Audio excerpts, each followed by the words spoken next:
As the first light touches this small Korean village, each household begins their morning routines separately. Yet beneath the surface, a deep connection binds them.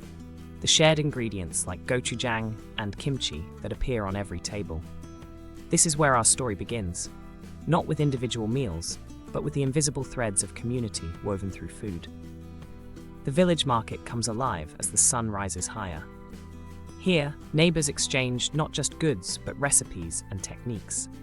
Mrs. Kim shares her special doenjang with young Minjun, explaining, "This is our village flavor."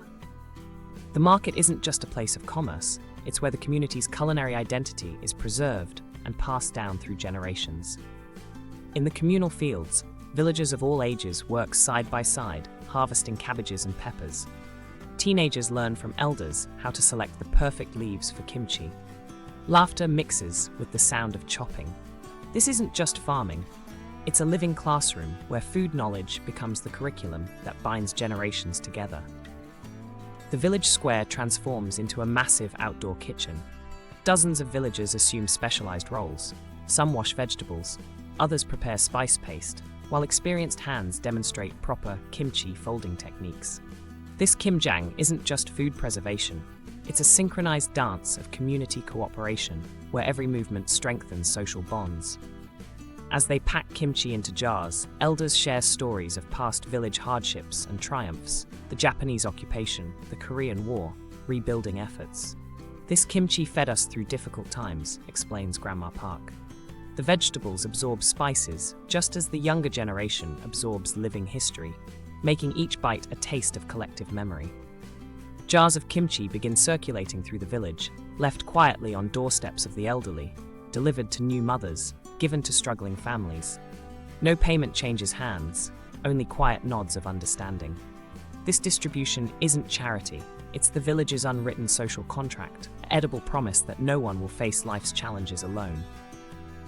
At the village hall, individual shares return, transformed into a feast. The same kimchi appears alongside doenjang stew, made with shared ingredients.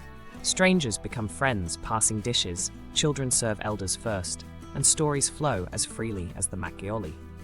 This table isn't just for eating, it's where the abstract idea of community becomes tangible through shared flavors. The Nguyen family, recent immigrants from Vietnam, hesitantly adds pho to the communal table. Instead of rejection, curious villagers ask about ingredients and techniques. Mrs. Nguyen beams as her broth is tasted. This moment isn't about assimilation. It's proof that the community's core value isn't preserving tradition rigidly, but maintaining the spirit of sharing across cultures. At the village festival, children compete in a kimchi-making contest under elders' watchful eyes. Little hands clumsily fold cabbage leaves as seniors offer gentle corrections. The stands cheer equally for every participant. This isn't just a competition, it's the living transmission of cultural DNA, ensuring that the community's culinary heart keeps beating strong into the future. Windows glow across the village as families return to their separate homes. Yet through open windows, the same aromas of kimchi and doenjang waft into the night air. The circle is complete. What began as individual meals has transformed into shared experience, then back again to individual homes, now forever changed by the taste of community that lingers on every tongue.